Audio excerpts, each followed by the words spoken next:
Dear brothers and sisters, in the interest of nasiha, sincere advice, the reflection that I want to give tonight, I want you to look inward, inshallah ta'ala, and let's think very deeply, because we're getting now into crunch time, the most important 10 days of the most important month of the year. So bismillah. I'm going to ask you all a question first. On the day of judgment, what are the barriers to your good deeds being accepted? The Prophet ﷺ said that there is a specific moment that a person is bankrupt on the day of judgment, rendered muflis, bankrupt on the day of judgment, despite their prayer, despite their fasting, despite their qiyam. What are those deeds? I can't hear anybody. Bad manners, jazakallah khair. What else? Huquq al-ibad, the rights of the servants, mashallah. Anything else? One of the sisters said something? Brothers? Okay. We know the hadith of the Messenger sallallahu alaihi wasallam that a person comes on the day of judgment and they have their prayer, they have their fasting, they have their siyam. Can you imagine how many Laylatul Qadrs they have caught? A lifetime of seemingly doing the good deeds. But sabba hadha wa shatama hadha wa akhtaba hadha wa daraba hadha, and in different ahadith, different narrations of the hadith, those things are in different order. But the point is, despite all of that, you cursed this person, you backbited this person, you slandered this person, you hit this person, you denigrated this person. Basically, you had a nasty tongue.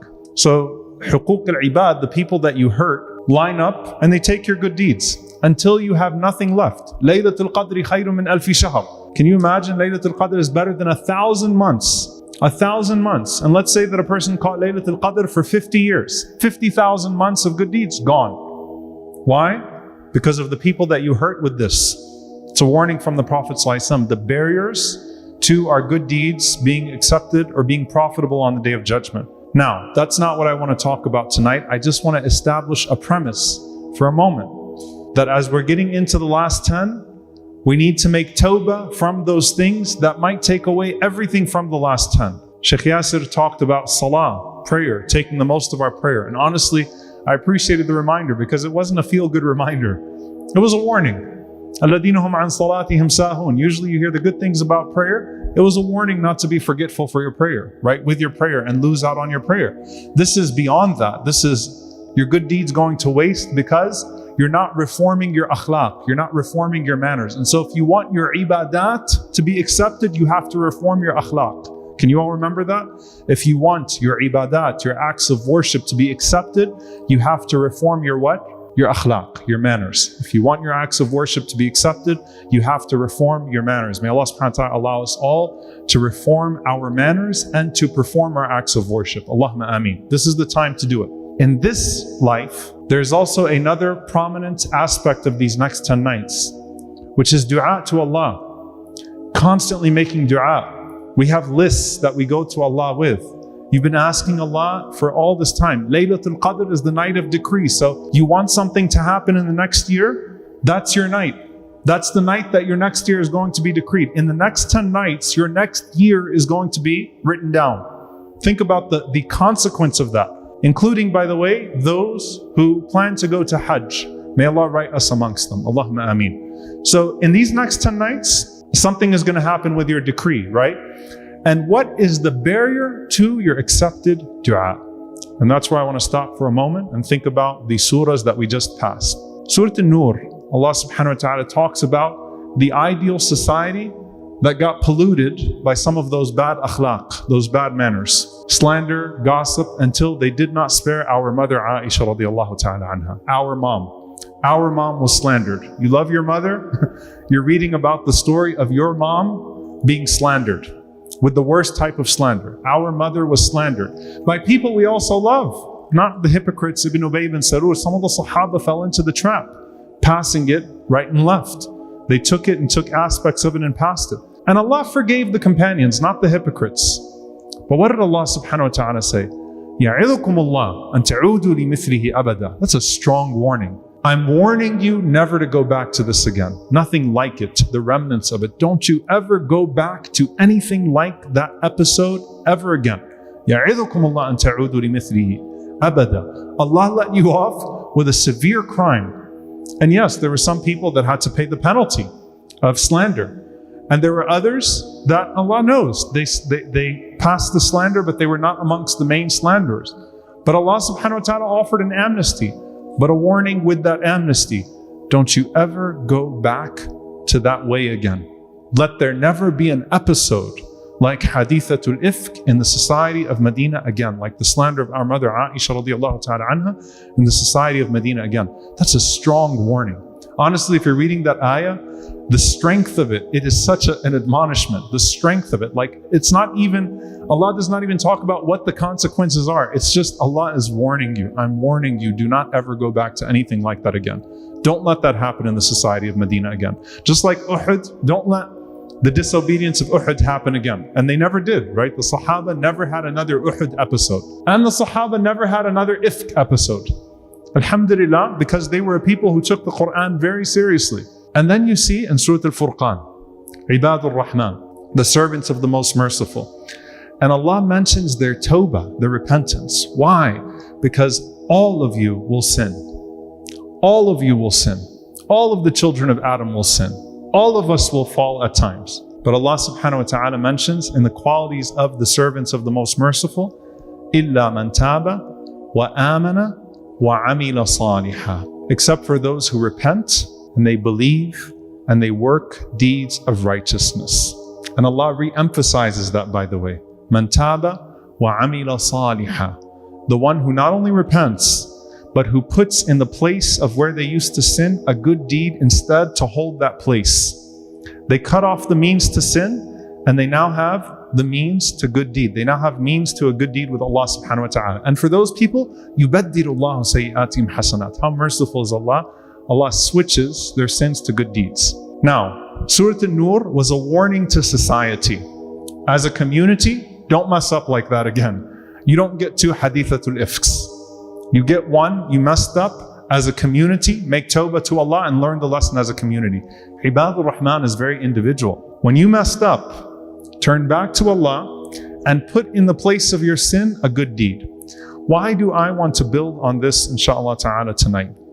Because just like there are barriers to our good deeds having any weight on the Day of Judgment, the barriers to our dua having any weight in this life is our insistence on sin. So the insistence on poor akhlaq make our ibadat meaningless. The insistence on sin render our du'as void. How do we know? The hadith of the Prophet ﷺ. A person calls out to Allah and says, Ya Rabb, Ya Rabb, Ya Rabb, oh my Lord, oh my Lord, oh my Lord. But look at your dress, look at your food, look at your sustenance.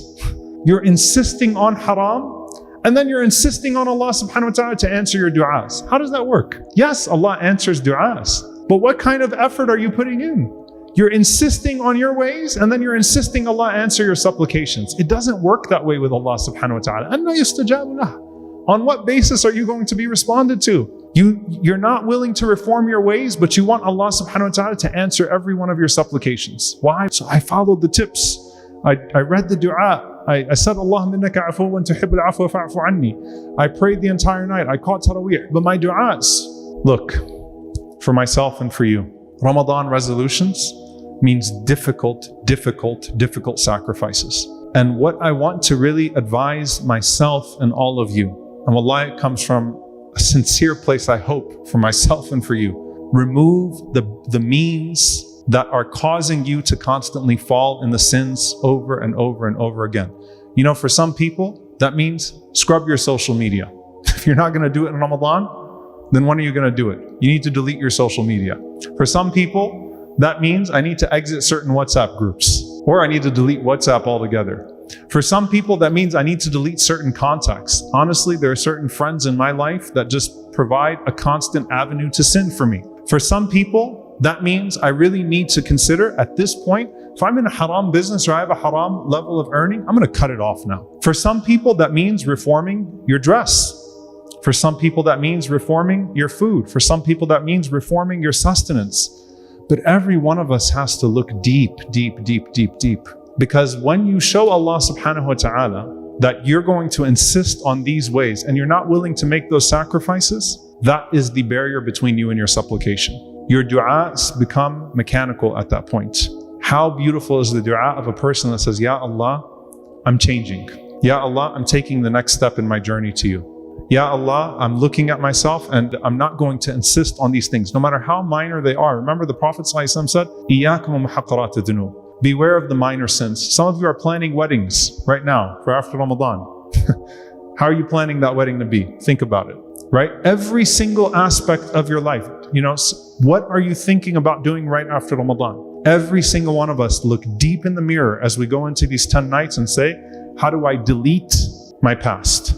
Because I want Allah to do tabdeel, to switch my sins to good deeds. But in order to do that, I need to switch the means to my sins with the means to good deeds. And Allah is merciful enough to where He will clean the slate. But am I going to clean my own slate? Am I going to turn my own page? I trust Allah Ar-Rahman, the most merciful, to clean the slate if I sincerely turn back to Him.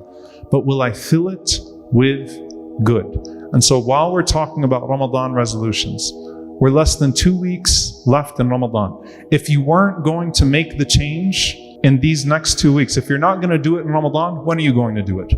If you're not going to reform your earnings and the things that the Prophet ﷺ said are barriers to dua, when are you going to do it? And if you start thinking about, but that would mean I have to change this and I have to change that. You know how the shaitan, I'll end with this. Prophet ﷺ said, when you're about to give charity, and I'm not going to fundraise yet. Okay, there's no fundraiser right now. You're about to give charity, the shayateen open their mouths and they tell you what? Poverty, poverty, poverty, poverty, poverty. Vacation, trip, this, that. They hold you back from your charity. That's with every good deed. You're about to turn the page with Allah subhanahu wa ta'ala. But what about your friends? Well, wait a minute, what about this? What about that? What about your social gatherings? What about your family? What about these people? What about those people? What about this factor? Wait a minute, but if you get this out of your life, but wait a minute, maybe you'll need to communicate with that person again. The excuses. Shaitan just wants to make sure the means are still there. He's going to come out of his chains with a vengeance after Ramadan. We all know how we feel on the day of Eid. He will come out of his chains with a vengeance. He just wants you to maintain the pieces in place, the means, so that you go back to those things. Al-muhasabah. Let's hold ourselves accountable and let's make some difficult sacrifices. And that's how you get your du'as answered.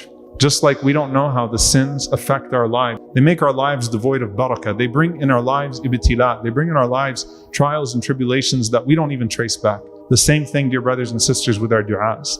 Allahumma naqqina min al-dhunubi wal-khataya allati takbisu du'a wa naqqina min al-dhunubi wal-khataya allati tanzilu al-bala. We ask Allah subhanahu wa ta'ala to purify us from the sins and from the shortcomings that cause our du'as to not be answered. And we ask Allah subhanahu wa ta'ala to purify us from the sins and the shortcomings that cause tribulations to descend upon us. And we ask Allah subhanahu wa ta'ala to purify us from the bad characteristics and manners that cause our acts of worship to not be answered, to not be accepted. We ask Allah subhanahu wa ta'ala to fill our hearts, to fill our eyes, to fill our minds, to fill our limbs with that which is pleasing to Him, and to purify us from all that is displeasing to Him. We ask Allah subhanahu wa ta'ala to allow this Ramadan to be a moment of a turned page with Him. And we ask Allah subhanahu wa ta'ala that for anyone we have harmed, that Allah subhanahu wa ta'ala allow us to be forgiven by them as well. We ask Allah subhanahu wa ta'ala to correct our affairs in regards to the hereafter and correct our affairs in regards to the dunya. And we ask Allah subhanahu wa ta'ala to make us amongst those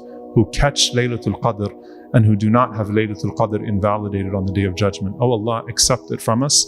Allow us to catch it and allow us to see it on the Day of Judgment, and do not let it be amongst those Laylatul Qadrs that are invalidated. Allahumma ameen. Jazakumullahu khairan. Wassalamu alaikum wa rahmatullahi wa barakatuh.